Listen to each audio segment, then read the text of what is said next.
Lucy in the Sky of Scions. Looking back, the train of events all began with the most innocent of discoveries. I was in my late 80s, Southern Irish, a confirmed bachelor. Confirmed bachelor. Doesn't that sound as though a Catholic Church ritual has taken away my right to marriage? Anyway, I'd been invited to an evening meal by my only living relatives. My literary biographer nephew James, his novelist wife Claire, and their 3 children. The exceptionally precocious, talkative youngest was 2 years old and called Lucy. She sat beside me in a high chair at the table. She gripped my finger with one little fist, while the other held a spoon. We adults were having a noisy discussion about the soul and reincarnation, and had just touched upon James Joyce's fallout with Catholicism, Lucy's father being a great fan of the man, when he declaimed dramatically this line from Portrait of the Artist as a Young Man. "The soul has a slow and dark birth, more mysterious than the birth of the body." Well, it was astonishing that the quote could trigger a 2-year-old's reaction, but Lucy hit her tray with a spoon suddenly and shouted, "Apple birth!" Our discussion was silenced. "I was an apple," she continued less stridently, pleased with having gained everyone's attention. Her hot little fingers pinched my skin. We all waited on her with doting smiles. Lucy had already beguiled her parents with similar non sequiturs many times, almost as though she occupied a parallel existence. "Where?" I asked. "On top of the tree." "And what happened?" "I fell slowly all the way down onto a towel. A beardy man in a white coat wrapped me in it."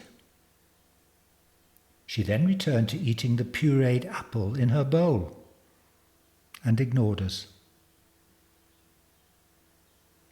Her mother looked flabbergasted, whispering to me, "She's talking about when she was born. It was sudden. We were unprepared. We called the doctor. He had a beard. Our only clean big towel was green." "Is that the first thing you can remember, Lucy?" I asked. She thought for a moment and said casually, "Okay for now," then continued spooning. We looked at each other with raised eyebrows. A month later, I described the event in a blog. It seemed to me possible, if children were articulate enough at the age of 2 or so, that they could put into words their birth experiences. But it was a fleeting window. If you asked them too early, then cognitively, they would not be able to verbalize the experience. If you asked them too late, the memory of it was gone. I conducted 10 case studies following the Lucy experience. Each metaphorical birth story was unique to the child, ranging from the naturalistic, like Lucy's, to the metaphysical, being born from divine matter, such as angel dust. Birth always leaves a deep impression on the psyche, whether recalled or not. James Joyce was right. I established and published ethical and procedural protocols for eliciting the richest memories. These involved, for example, the kind of toys that stimulate infant reflection, room arrangements, having a silent parent present throughout a session, and video recordings of the interviews with the child's face blurred out. A significant element, too, was placing my hand, palm down, within reaching distance of the child. In all cases, the children grabbed it suddenly as they broke through their memory curtain. Interest in my work grew. However, critics were raising concerns. There was no questioning my professionalism. But why was I the only child psychiatrist able to draw out these birth experiences? You may remember the late 20th century fashion for Yanov's primal scream therapy, wherein adults unblocked repressed early traumas to cure their psychic ailments. A great many of my colleagues agreed that if caught early enough, individuals might avoid years of future pain by rebirthing these first hours of life.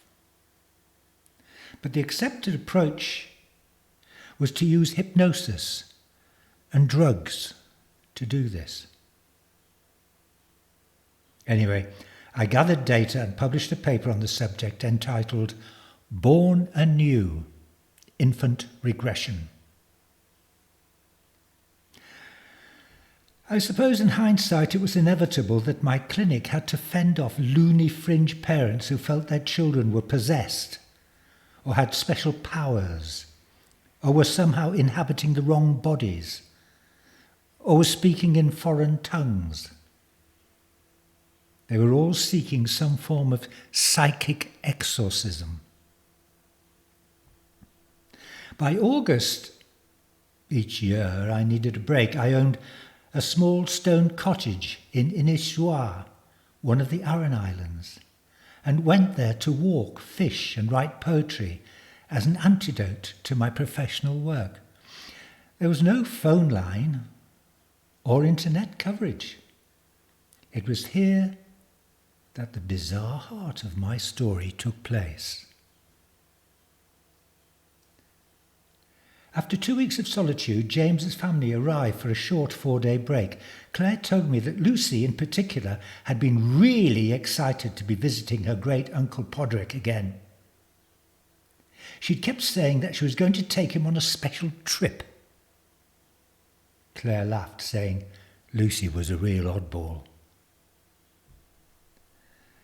I was woken early on their first morning with me by a loud call from what I thought was a screech owl or a mother fox. I went downstairs and found the door open, revealing the full vista of gorse, grass and ocean.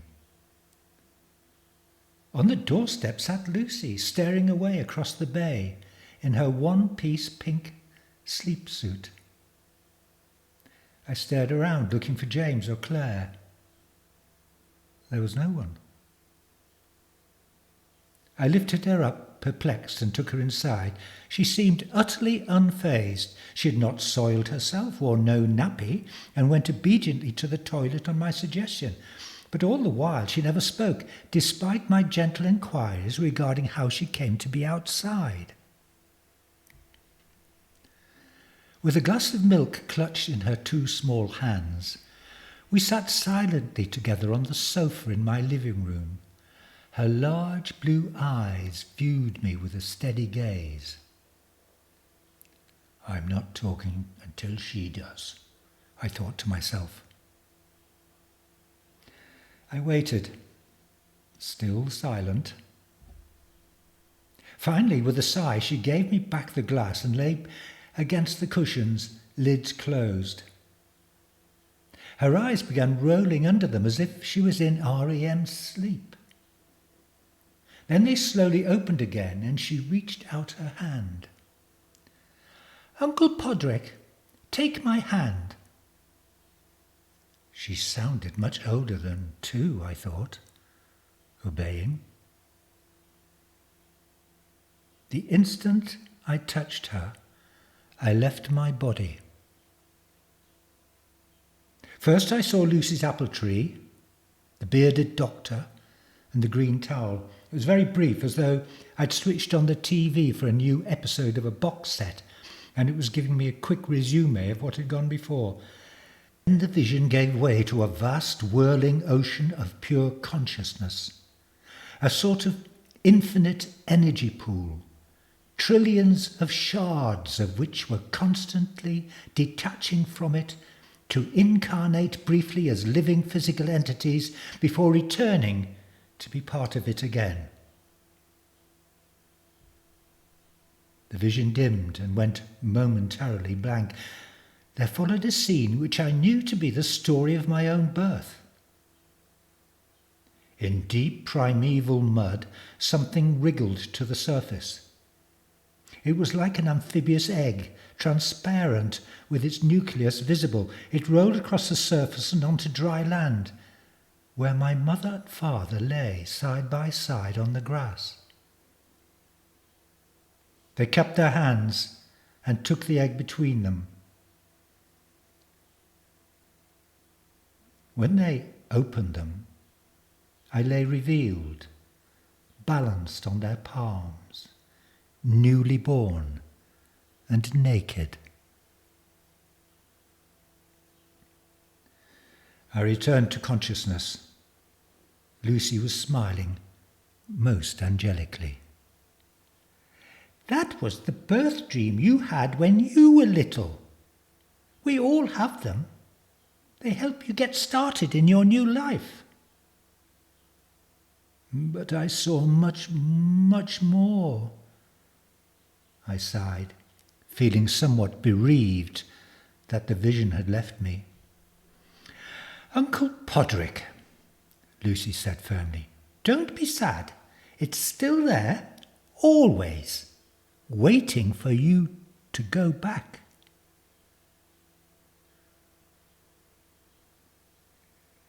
Lucy, came Claire's voice from upstairs. Are you up already? Have you brushed your teeth? You said you'd take Great Uncle Podrick on an adventure today, remember? Yes, Mummy, I'm here, she yelled back. And we did it already. Then she looked at me and squeezed my hand. I gazed back into the eyes of a very ancient soul. Then we both started laughing.